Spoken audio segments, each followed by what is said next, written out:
To discuss this, I want to bring in Representative Rosa DeLauro, a Democrat from Connecticut, and also with us, a Democratic pollster, Margie Omero. Greetings to you both. And Congresswoman, let me start with you. This is a difficult weekend for your state, and I'm sure you personally know that one of the teachers who, one of the teachers who lost their life that day lived in your district. We've talked about that before. And here we are today reporting on and thinking about a shooting in another state that also has dealt with a lot of gun violence in schools. Your thoughts today? Well, first of all, my thoughts and my prayers are with the students and those who are injured, and including the gunmen and their families. And our prayers are with them. You listen to that young man about youngsters crying and people scared and freaking out, and you have to say to yourself, when does this end? When do we get serious in the United States about gun violence and what is happening? And it is the anniversary of Newtown. It is always so difficult. It was the slaughter of the innocents and the loss of 6 dedicated educators, and one in particular, Vicky Soto, who stood in front of the gunman and protected her children and saved their lives. And it's a year later, and nothing has happened that focuses our attention on how we get control in some way of this issue. In addition, the tragedy is that since Newtown, there have been 29,000 people who have lost their lives to gun violence. That really is staggering, and we are unable to do anything here in the Congress that would help to mitigate against this kind of efforts. And there's legislation that lost in the Senate, and thank God the President and Vice President committed $100 million just this week to mental health services. It's not one answer. It is, yes, about background checks and in my view, just saying no to the high-capacity magazines and no to assault weapons.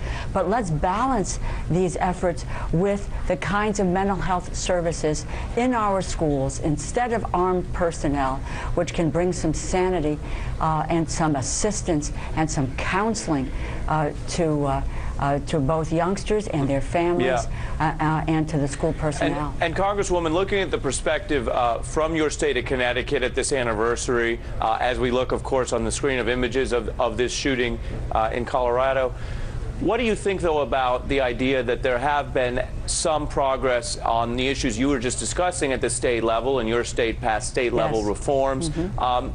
What do you think of that in contrast to what you were just mentioning, which is a Congress that can't even hold a lot of votes on this issue, let alone actually get to enacting laws? Well, I am so proud of the state of Connecticut, and we, have some of the toughest gun laws now at the moment, and are investing in mental health services. Colorado did the same, and yet look what happened to 3 of their legislators who were recalled because they had the courage to stand up and say, we need to do something here. But if the states have to be the leader, then so be it. That has been often the case in this nation. But we have to do something nationally. We abdicate our responsibility, our moral responsibility, to the people that we serve, and to their families. Look, we can never do anything to heal the hole in the heart of those families that lost those babies last year.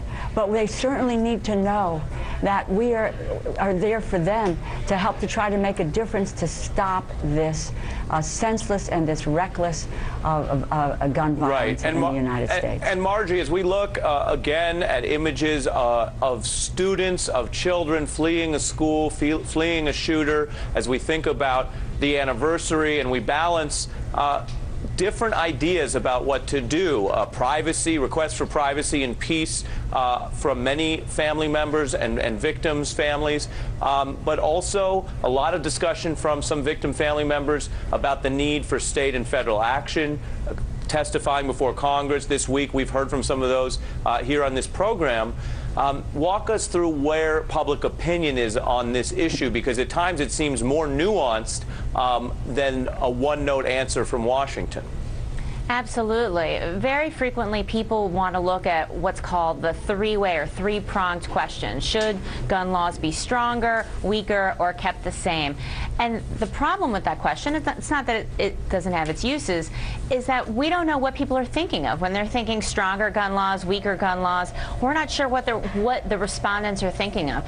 When we ask about specific proposals like universal background checks, like ban on assault rifles, like making it harder for people to get concealed weapon licenses in a state they don't live in, for example. Those are overwhelmingly popular. People see that we can balance the rights of individual law-abiding gun owners with keeping guns out of dangerous hands. And what is definitely true is in that three-way, the percent that say we should have weaker gun laws is incredibly small, less than 10%, 7, 8% say we should have weaker gun laws, less strict gun laws. Meanwhile, that's exactly what's happening. In the year since Newtown, twice as many laws passed in the states have been weaker than stronger. So it's the complete opposite of where public opinion is. Well, and that goes to 2 points that I think are so important as we think our way through this. Number one is there is a bit of a myth out there that we don't respond to these tragedies with policy, that somehow we should keep the status quo. Whether or not that is a good idea, it is not what gun advocates in the NRA have doing. To your point, and to the New York Times reporting this week that we've touched on, far more laws in the past year basically trying to loosen access to guns. So there's no standstill out there. There is a pitch debate in the states. Second, I want to go to something you've written about, Margie, which is you've argued that there is a lot of polling that basically debunks the idea that the gun advocates have more passion on this issue. Explain that to us.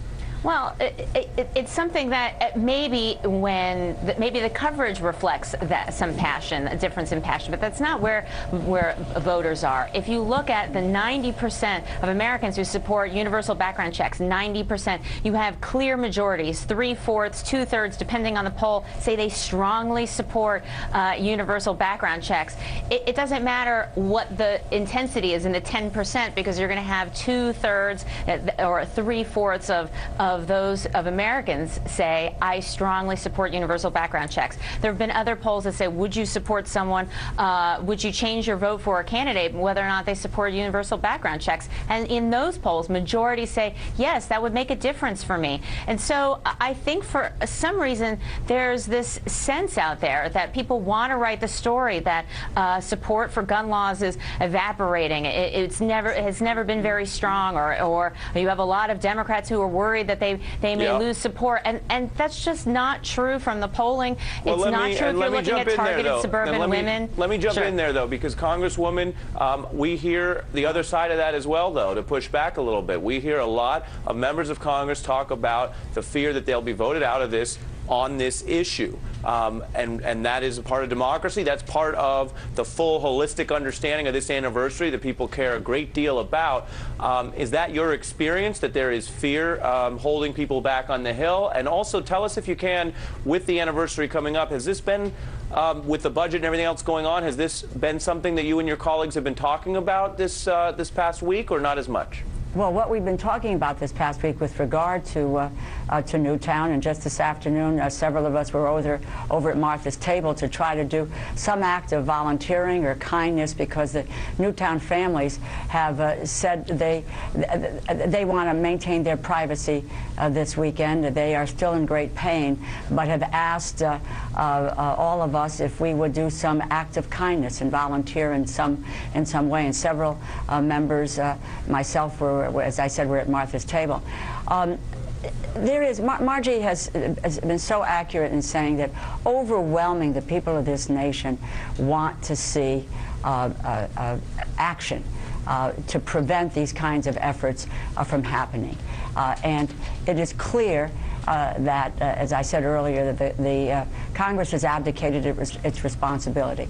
I think that for the most part, people do want to see movement and to try to do something. Are there some who are frightened of doing that because of an electoral reprisal? Yes, but I think overwhelming members of we got so close, close in the Senate. You've got to take into consideration the overwhelming and substantial pressure from lobbying groups who maintain this fear, in my estimation, and keep people in fear so that they will say that they need to be protected by guns. And that has to do with their own self-interest, and rather than the interests of the public. That's something that we have to try to break down.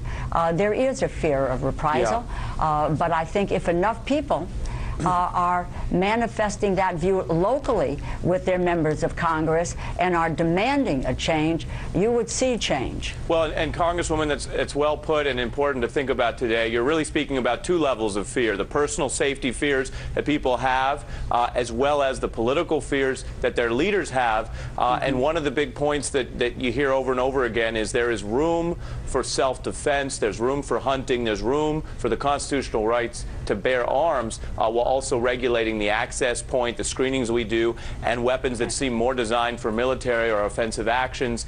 That's, I think, hopefully the more textured and intelligent part of the discussion that the country continues to need to have. And on this day, we appreciate your time, Margie Omero and Representative Rosa DeLauro. Thank you.